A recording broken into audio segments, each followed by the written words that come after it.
Well, welcome back to another video, and I trust you had a good Christmas as best as one could this year, and I'd like to wish you all a very happy new year and welcome back. There again, I never plan these videos, so this is something totally different again. And I was having a clean up the other day on a bookcase of all things, and I found a little Jiffy package that had been there probably 7 or 8 years between two books, and when I had a look what was inside of it, I suddenly remembered round about the same time, as I say, probably 7 or 8 years ago now, round about this time at Christmas, we had tried to show some of my old cine films on the projector, on the screen. We had some family here that year, and when we tried to show these films, the projector wouldn't work. It absolutely failed. The lamp just wouldn't light up. We had a spare. Obviously these projectors are getting quite, ancient and more rare, and parts for them are getting harder to find, so we had actually a few years prior invested in a new lamp for the projector in case we couldn't find one when we needed one later on. So I very carefully, because you must be careful, you must never touch these tungsten lamps, and so I very carefully took the old one out and put the new one in, but no, it still wouldn't work. So we actually aborted the film show that evening, and the next day I had a look at the projector and deduced that the actual lamp connector, which I'll actually in a minute or two I'll zoom in on that, which is a little ceramic connector block that actually plugs into the two prongs of the tungsten projector lamp. I did a bit of research and I found out that these are very prone, after so many years, to sort of obviously this gets very hot. The lamp is up against this, this is actually porcelain with a bit of mica on this side, and this gets very hot with the heat of the lamp, and I think over a period of time, you switch it on, it cools down, it gets very hot, it cools down, and inside there's two connections where the pins go into from the lamp, and I think they just basically disintegrate, and obviously then you can't get, there's no power getting to the lamp basically. So I'd managed to find one of these all those years ago on eBay, and they're still on there. I did check, you still can buy this part, so obviously this is a common problem with this type of projector, with this type of lamp. So the other afternoon I looked the projector out. Once I'd found the part again, I looked the projector out, and I fitted this new part, which wasn't difficult. It certainly meant taking a lot of the projector to bits, and it was basic. Anybody could have fitted it. It was basic, basically. Just seeing where the other one went and routing the cables round, and it was a little bit of soldering because mine had been soldered on. I think some have, like others have push fitted terminals, so not beyond the bounds of anybody with basic knowledge could have replaced this. I didn't film me actually doing this, but it got me interested, and thought I would do a little video about standard and Super 8 films. So here's the part in question. So this is a bit of a close-up of it just to show you, and I think basically internally this little part just breaks down, and the contacts to the wires disintegrate with the heat over time, and obviously the only way to restore the lamp power is to fit a new one of these units, which are still, I think they're only £6 on eBay, so very reasonable and very easy to fit. And if you have this style of projector, so here is the projector, and this has been a very good projector. I think this one dates from 1978, and obviously this is just for purely non-sound cine. It's silent cine. It's just you know, standard or Super 8. The beauty of this projector is you can either show the older standard 8 films or the new Super single format. So if you've got some really old cine films, you know, filmed in the 50s, 60s and even on into the 70s, people were still using standard 8. You know, you can show them on this. Whereas if you have the Super 8, which was developed by Kodak in 1965-66, I believe, and obviously superseded standard, you can also show them. You know, it's just basically, you know, it's the switch there that, you know, you lift up or down for either format. So it's a very useful projector to have, and still works extremely well. Still gives a really good picture, you know, on a fairly biggish screen. And in my view, this is certainly still the best way to view any old cine films that you might have. Although it's a performance, and obviously it takes a lot of effort. You've got to set the projector up, set the screen up, and get it all, you know, up and running. But it's worth doing occasionally just to see them, because that's when you see them at their best, I think. But like I say, it then got me thinking, once I'd restored this, or repaired I should say, this projector back to working, yeah, it got me thinking more about how I used to enjoy taking in my time Super 8 films. And so I thought I'd carry on this video and just have a look a bit more at cine films.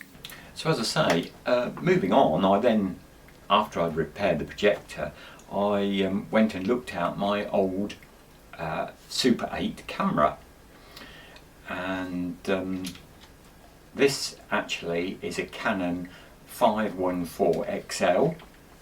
This also dates from around about 1978, or I think actually it might be 77, the end of 78, the end of 77, 78. I think this model was first produced in 1976, so it's a classic, you know, 1970s Super 8 cine camera.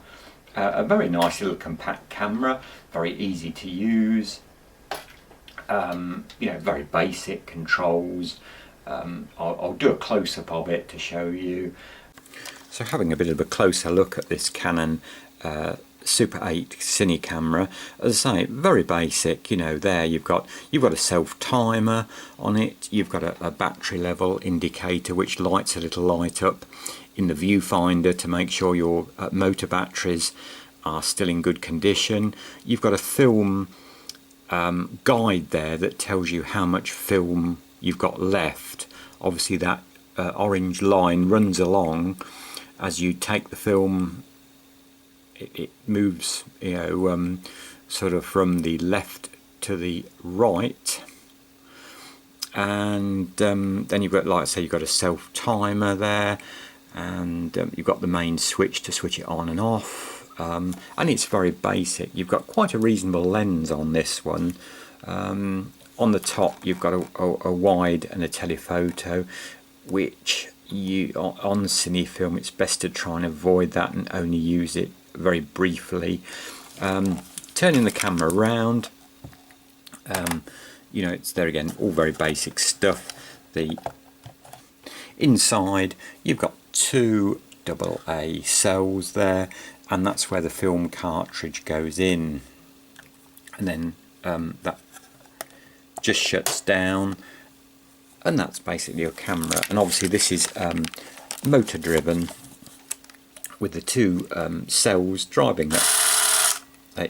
And to film, you just pull the trigger on the front there like that, and away you go.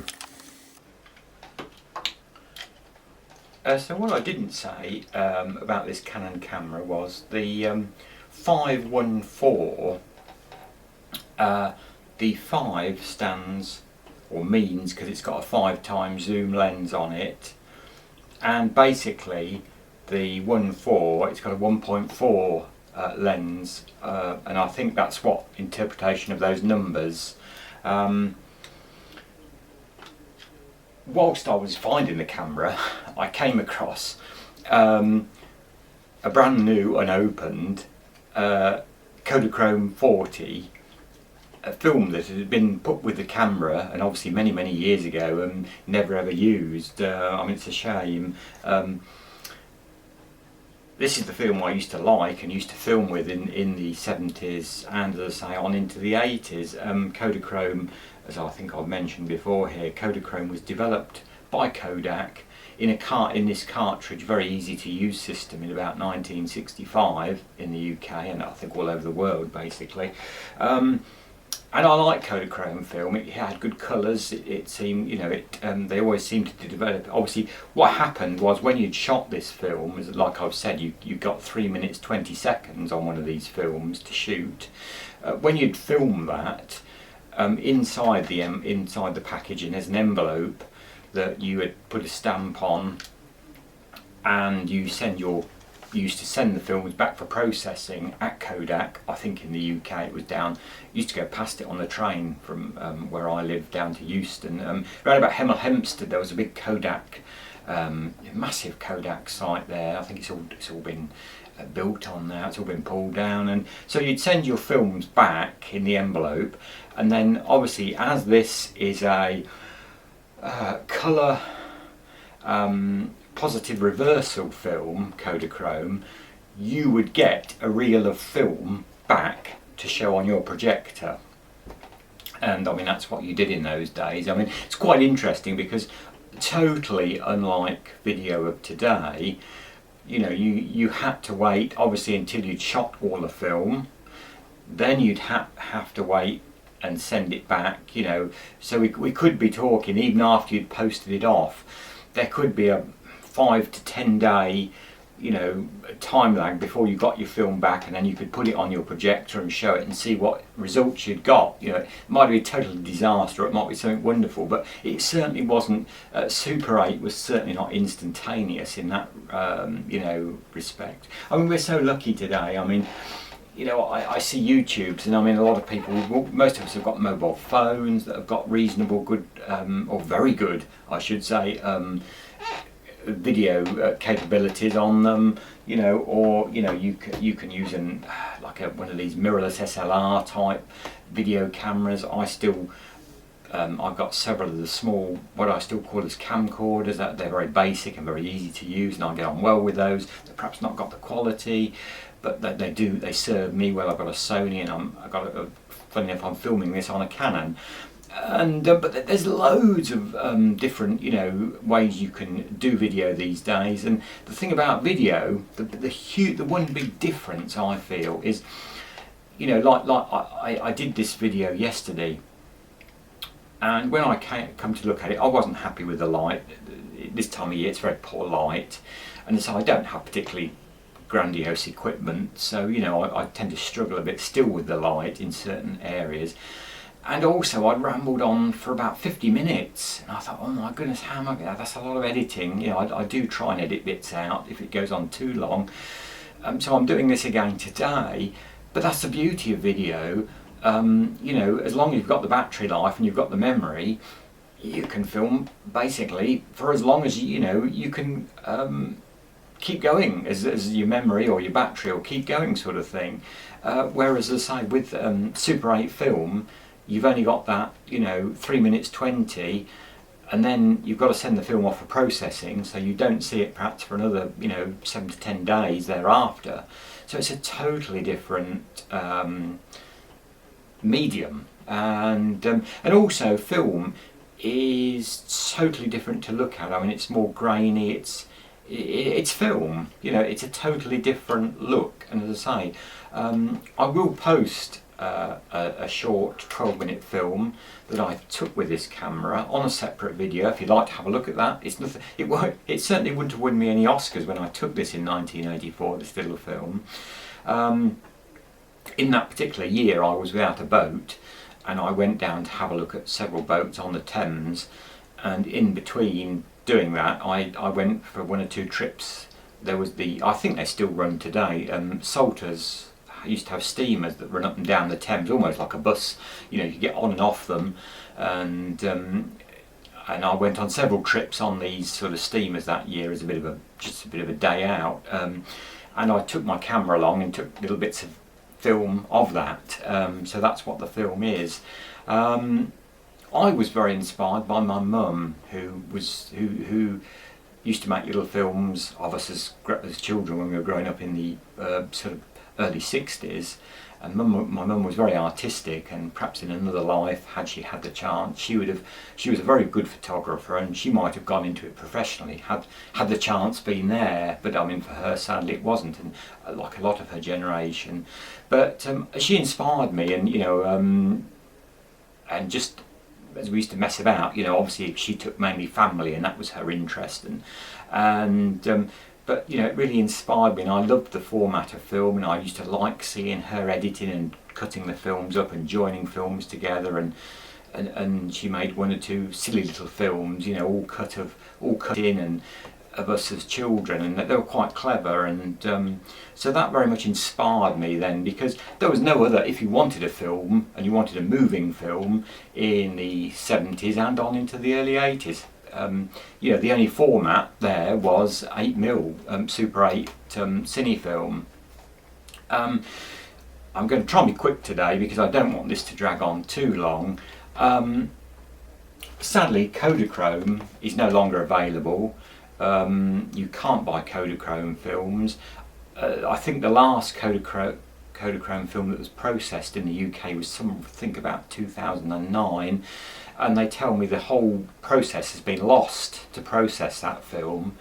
I think you could send this away and have it processed maybe in black and white to the lab that develop films, but that is too old. I won't even read the date when that expired, because it's a long while ago. But believe it or not, I know Kodak ran into great financial difficulty a few years ago and nearly went out of business. But 2 years ago, with the demand and with the interest of analogue photography, shall we call it, for want of a better word, Kodak are back producing certainly a couple of Super 8 films again, and they do a colour reversal positive film. It's very, very complex, that is, isn't it? But what that means, as I've explained earlier, that means that you can take the film. It's still in a cartridge. It's still the same. I'll put a picture of it, the box of film up. It's still the same. You put it. It's just a cassette. You drop in your camera. It's still 3 minutes 20 seconds, running at 18 frames, which these cameras, really want to be used at. And then you can send that away for processing, and you will get a reel of film back to play on your projector. And I'm also led to believe that you'll also get it sent back to you in a digital format to put on a computer, which would be very good, because that would make editing so much easier. And most people want to use these little bits of film in, say, videos, so then you could cut it in and use it in certain videos. And that is a film called Kodachrome.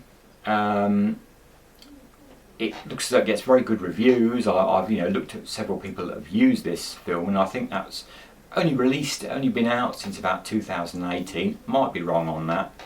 I stand corrected if I am. The one problem with it, the one big problem with it, is just one film can cost you, £60 nowadays. And I don't know whether, I have inquired to somewhere whether that does include processing in the price.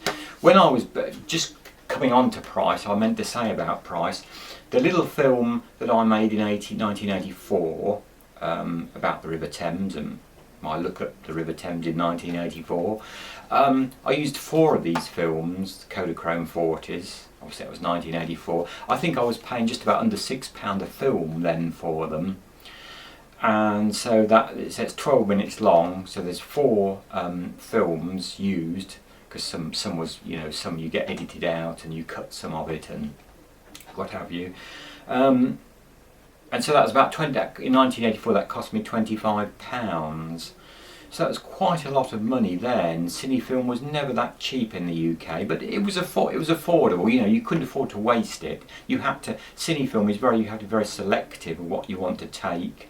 And as I say, it's not like video where you can you know, just go mad and take as much as you like, you know, and either delete it or pick through it and cut bits up and use it. Cine film, you have to be very selective with just that 3 minutes 20 seconds worth of film.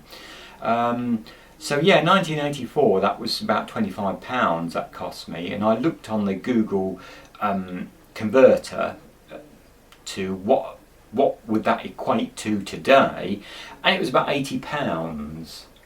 But as I say, today one film alone is this new Kodak film is £60, so it's not cheap, but it might be worth, you know, it's filled me with some, you know, it's inspired me to probably, you know, do we have a go with the film and see, you know, what it turns out like, you know, after all these years. But that's something to think about. There's many things to think about at the moment, and so that's my little look at Super 8 film.